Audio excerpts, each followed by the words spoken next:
Dominik Peilleni hitz apurtuak. Hemen dago gizona. Paper honetan dago. Nago. Gizonago sentitzen naiz. Eta maiz ez naiz sentitzen. Hortik dabil, ez dakit nondik, agian demogara doa tranbian. Baina hemen paper honetan dago. Hemen imini du bere zera. Zer da, ezer ez da, eder festa.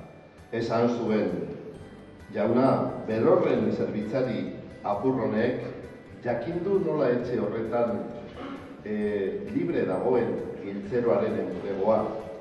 Beraz, nunbait teilatupe bat edukitzeko premia bizian aurkitzen naizelarik, atsegintasuna dadukat berorren mesedeari nire zerbitzuak eskaintzeari eta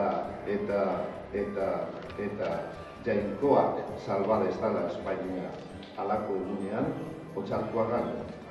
Gizona apurra da, berak aitortu du. Eta baldin hitzegin behar badut, espanaiz iziltzen, nire hitza gizonaren parekoa izanen da. Eta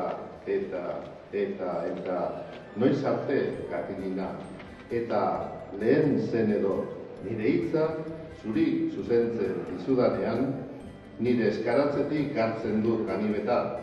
Penaz eta ezinbestean burnia sartzen dut haren barnean eta entregatzen dizut hitza apurturik gizonaren berdina izan dadin.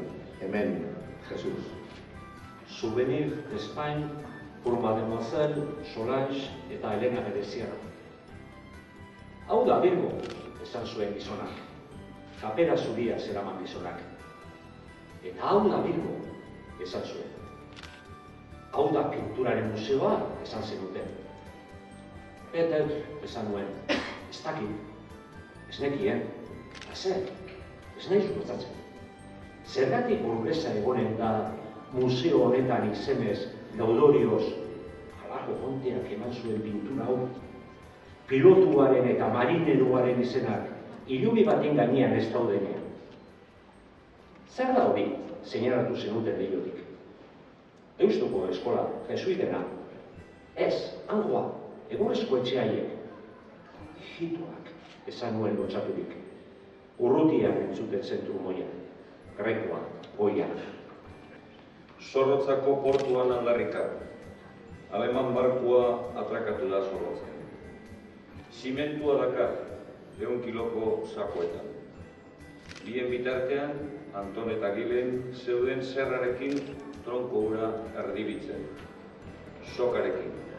Ez dago kaulerik. Bestela, tira eta tira, orain Anton, gero Gilen, ez nahi zilen Gilen.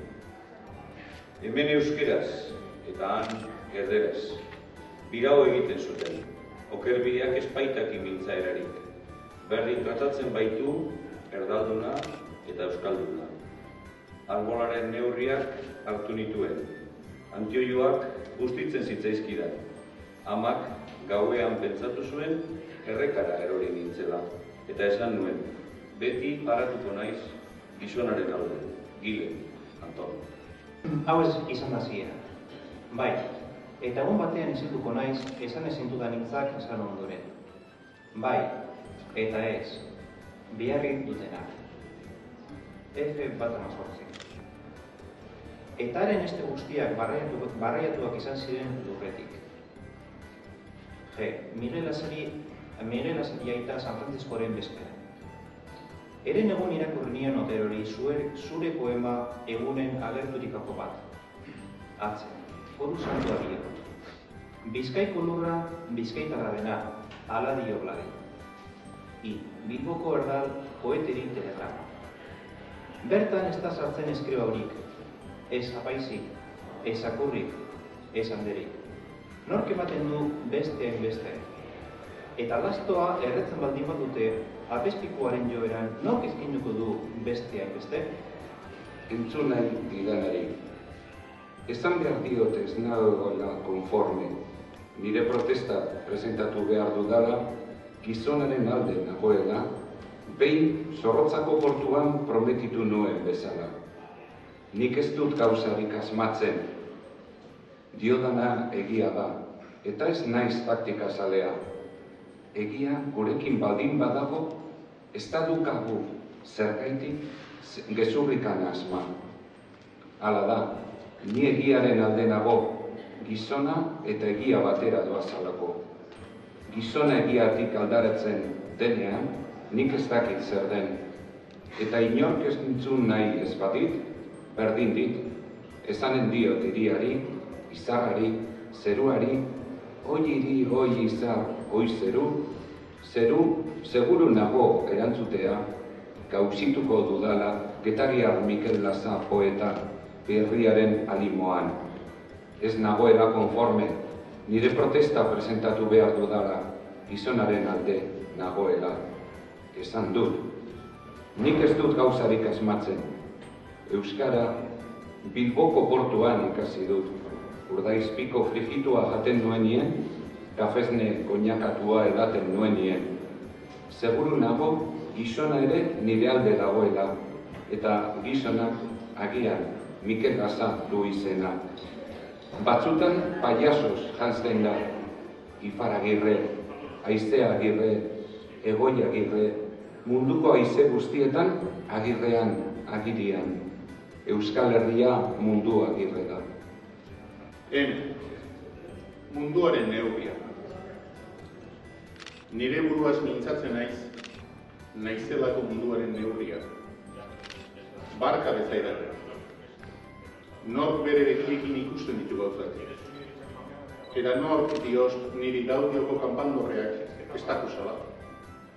Nork nire buruaz mintzatu behar dut. Ura delako, ni naizelako hobekien ezagutzen dudana. Nire bularra labirintu bat da, degalo bat. Eta bertako kale-kartoi guztiak ezagutzen ditut. Bertatik ibiliko naiz nola kontudatiko goera, harimaren begiak itxutzen dizkiraten egunean ere. Dena dela, ni naiz mintzatzen naizena, eta mundua diot. Nire ziorraz neurtu behar dut mundua, beste neurririk ezin baitara bilket. Nire bularraren gainean zer dagoen hori bakarrik jakin nahi dut. Mintzatzen naiz nire buruaz. Zarautzen gizon badago, gerra aurrean, egunero komekatzen zuena. Orain, urtero bakarrik.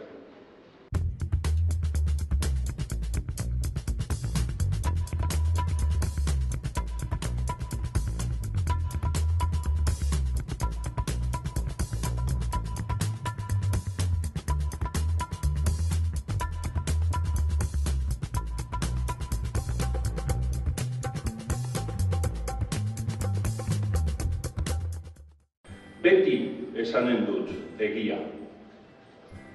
Nire ahotik ez da hitzik aterako egia ez dena. Espainiak apurtuko zaizkit, hortzak eroriko zaizkit. Mihina ebakiko didate baina nik ez dut gezurrik esanen. Eta inoiz nire juramentua utzirik gezur bat badiot, izanen da eguzkia ilundu ez dadin, ilargia argitu dadin, arrosa korriren bat irabaz dezan, krabelinak busairik galez dezan, aurra beti titiaz gozadadin, edo dontzelari virgindadea joan dakion nobleziaz. Galduko ditut korrituak, errentak, interesak, baina nire aitaren etxea defendituko dut. Armak kenduko dizkidate eta eskuarekin defendituko dut nire aitaren etxea. Eskuak ebakiko dizkidate eta besoarekin defendituko dut nire aitaren etxea. Besori gabe, sorbaldi gabe, ularri gabe utziko naute eta arimarekin defendituko dut nire aitaren etxea. Ni hilen naiz, nire arima galduko da, nire askazia galduko da, baina nire aitaren etxeak iraunen du zutik.